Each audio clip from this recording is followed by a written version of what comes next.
నమస్కారం. వెల్లనస్కి స్వాగతం. ముందుగా ముఖ్యాంశాలు. నియోజకవర్గంలో ఘనంగా మట్టల ఆదివారం ర్యాలీలు. ఘనంగా సీతారాముల కళ్యాణం.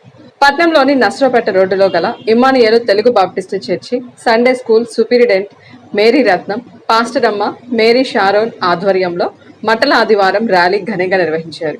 కార్యక్రమంలో భాగంగా పాస్టర్ రెవరెండ్ స్పర్జన్ కుమార్ ప్రారంభ ప్రార్థన చేయగా సంఘ అధ్యక్షుడు చాట్ల రామయ్య, సెక్రటరీ ఆసి వందనం, వైస్ సెక్రటరీ వినోద్ కుమార్లు రాజుల రాజుకే జై, త్వరలో రానున్న యేసుకే జై అంటూ నినాదాలు చేస్తూ ర్యాలీ ప్రారంభించారు.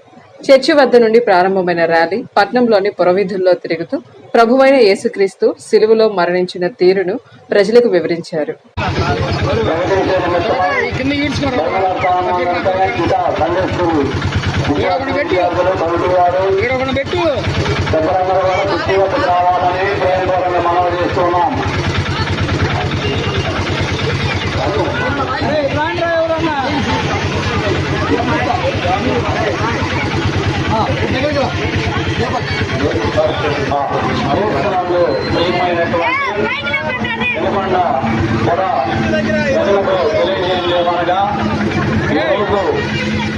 మట్టలాదివారం ప్రాధాన్యత కలిగి ఉన్నది.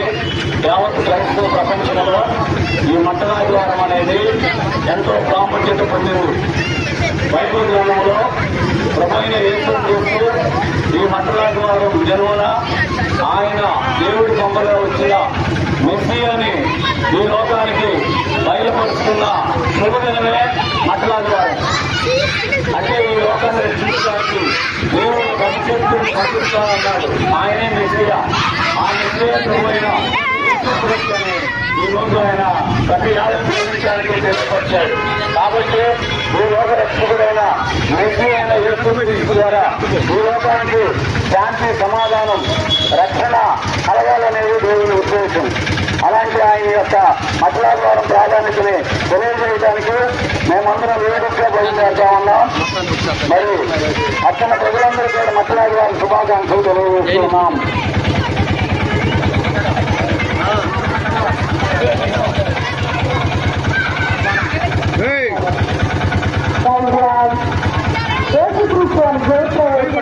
ఆలయంలో చేసుకున్నప్పుడు పిల్లలు పెద్దలు అందరూ తమ మీద ఉన్న వస్త్రాలను వేసి గాడిదం వచ్చి గాడిని గాడిద పిల్లల్ని తీసుకొని వినియోగించగా దేవుని యొక్క అందరూ పట్నంలోని 1వ వార్డు స్కూల్ ఎదురు బజార్ నద్దు కల శ్రీ సీతారామాంజనేయ స్వామి ఆలయంలో సీతారాముల కళ్యాణం వల్లూరి బ్రహ్మానందం కుటుంబ సభ్యుల ఆధ్వర్యంలో వేడుకలు నిర్వహించారు. ఆలయ ఆవరణలో శ్రీరామనవమి సీతారాముల కళ్యాణ మహోత్సవం సందర్భంగా 9వ రోజు నేడు దాతల సహాయ సహకారాలతో భారీ మహా అన్నదాన కార్యక్రమాన్ని నిర్వహించారు. ఈ కార్యక్రమంలో రామయోగి మాస్టర్ నరసయ్య, అచ్యుత సుబ్బారావు, అప్పారావు, ప్రసాదరావు, చిత్రకారులు Venkateswarlu, SR colour lab Satish, Jagadish, Kalyan, Chinna, Gudipati Chandram, గంగిరేణి Ravi తదితరులు పాల్గొని శ్రీ సీతారామాంజనేయ స్వామి గుడి యొక్క విశిష్టతను వివరించారు.